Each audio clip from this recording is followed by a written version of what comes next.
बुरे कर्मों का फल बुरा ही मिलता है, चाहे वो इंसान हो या फिर भगवान। और ये तो आप सब जानते ही हैं कि भगवान श्री राम ने एक धोबी की बातों में आकर माता सीता को अयोध्या छोड़कर जाने के लिए कह दिया था। लेकिन क्या आप ये जानते हैं कि माता सीता ने एक बार एक बहुत बड़ा पाप किया था, जिसका फल स्वरूप उन्हें वन में गर्भ अवस्था में जाना पड़ा था। माता सीता ने कौन सा पाप किया था और कौन था वो धोबी जिस कारण माता सीता को वन में जाना पड़ा था? इससे जुड़ी कथा आज इस वीडियो में जानने के लिए मिलेगा। यह वीडियो बहुत ही इंटरेस्टिंग होने वाली है। आप इस वीडियो को अंत तक अवश्य ही देखिए। जो कथा के बारे में आपको आज बताने वाले हैं वो आपको रामायण में उल्लेख में मिल जाएगी। दरअसल रामायण कई भाषाओं में लिखा गया है। ऐसे में अलग अलग रामायण में अलग अलग दंत कथाएं मिल जाएगी और इसमें एक दंत कथा माता सीता की भी है, जिसमें त्रेता युग में मिथिला राज्य में जनक राजवंश का राज्य होता था। जनक राजवंश के एक ही राजा थे, राजा शीरध्वज, जो एक बार यज्ञ के लिए जमीन जोत रहे थे। उसी समय जमीन से उन्हें एक कन्या मिली। राजा कन्या के सुंदर नैन नक्श देखकर बहुत खुश हुए और इसीलिए उन्होंने उस कन्या को गोद ले लिया और उन्होंने उनका नाम रखा सीता। जब सीता थोड़ी सी बड़ी हुई तो अपनी सहेलियों के साथ बगीचे में खेल रही थी। तभी उनकी नजर एक तोते के जोड़े पर पड़ी। तोते का वो जोड़ा एक डाली पर बैठकर माता सीता के बारे में ही बात कर रहे थे। उनकी मुख से सीता जी के बारे में भविष्य की बातें सुनकर उन्हें बहुत ही आश्चर्य हुआ। कहते हैं कि उनमें से एक मादा तोता बोल रही थी कि पृथ्वी पर एक सुंदर सा राजा होंगे और उनकी जानकी नाम की रानी होगी।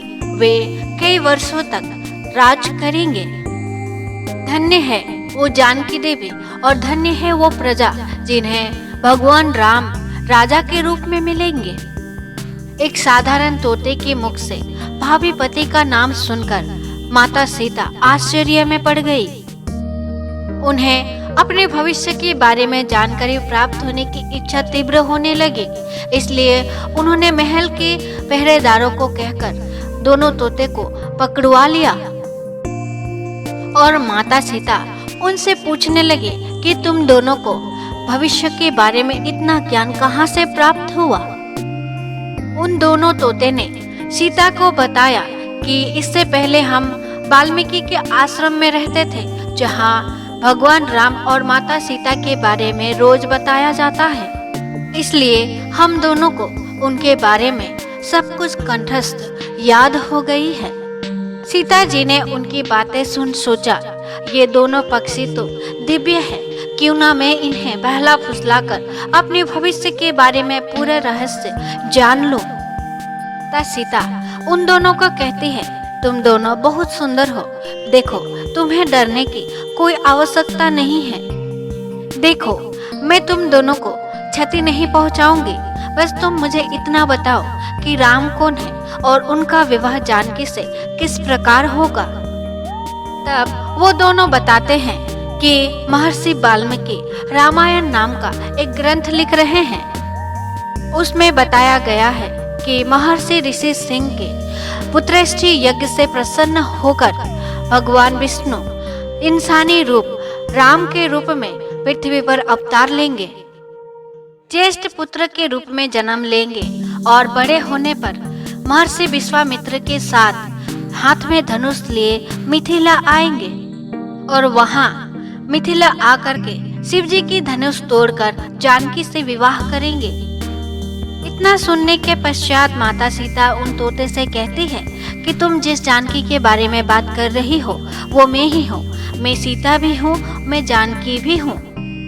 इसलिए तुम बताओ कि राम कैसे दिखते हैं। यह सुन नर तोता बोला कि श्री राम के मुख कमल के समान, नेत्र बड़े बड़े और खिले हुए, उनकी नाक ऊंची और भुजाएं घुटनों तक जाती है, उनका गला शंख के समान है। उनकी सुंदरता का मैं क्या वर्णन करूं? उनके गुणों का बखान तो 100 मुख वाला भी नहीं कर सकता। दोनों पक्षी एक साथ कहते हैं कि माता जानकी, आप धन्य है कि आपको रघुनाथ जी का पत्नी बनने का सौभाग्य मिला। आपकी जोड़ी तीनों लोकों में सबसे अद्भुत होगी। ऐसा सुनकर पुनः माता सीता उनसे सवाल पूछती है और वो तोते का जोड़ा उनके सवालों का जवाब देते हैं। ऐसा ही चलता गया, लेकिन एक समय पश्चात माता सीता के मन में लालच आ गया। माता सीता उन दोनों पक्षियों से कहती है कि तुम दोनों मेरे विवाह तक यहीं रुकना, तुम्हारा यथोचित में ख्याल रखूंगी। यह सुन दोनों तोता घबरा गए। फिर नर तोता माता सीता से कहता है कि हे जनक पुत्री, हम दोनों आकाश के पंछी हैं, हम पिंजरे में कैद रहकर नहीं जी पाएंगे, इसलिए आप हमें छोड़ दें। नर तोते की ज्यादा विनती करने पर माता सीता ने नर तोते को छोड़ दिया, परंतु मादा तोता को नहीं छोड़ा। सीता ने कहा, माता तोता यहीं पर रहेगी। नर तोता ने माता सीता से अनुरोध किया कि मेरी पत्नी गर्भवती है, तुम उसे जाने दो, हम दोनों अलग होके नहीं जी पाएंगे, इसलिए आप उन्हें छोड़ दें। नर तोते के विनती पर माता सीता ने उनकी एक भी नहीं सुना। फिर मादा तोते ने कहा कि मैं गर्भवती हूँ, आप मुझे जाने दे। मादा तोता बोली, आप मुझे जाने दे, मैं अपने स्थान में जाकर बच्चे पैदा करूंगी और आप चाहे तो पुनः मैं यहाँ वापस लौट आऊंगी। माता सीता उनकी एक भी बात नहीं सुनती है और वे दोनों वहीं पर प्राण त्याग देते हैं। परंतु मादा तोता प्राण त्यागने से पहले श्राप देती है कि जिस प्रकार मुझे गर्भ अवस्था में पति वियोग सहना पड़ा, तुम्हें भी वो पति वियोग सहना पड़ेगा गर्भ अवस्था में। नर तोता प्राण त्यागने से पहले माता सीता से कहते हैं कि मेरे ही कारण तुम्हें पति वियोग सहना पड़ेगा। मनुष्य से भरी नगरी श्री राम की, जिसमें मैं जन्म लूंगा, और मेरे ही कारण तुम्हें पति वियोग सहना पड़ेगा। जाता है कि माता सीता को उसके बाद बहुत ही पछतावा हुआ, परंतु उस समय बहुत देर हो चुकी थी।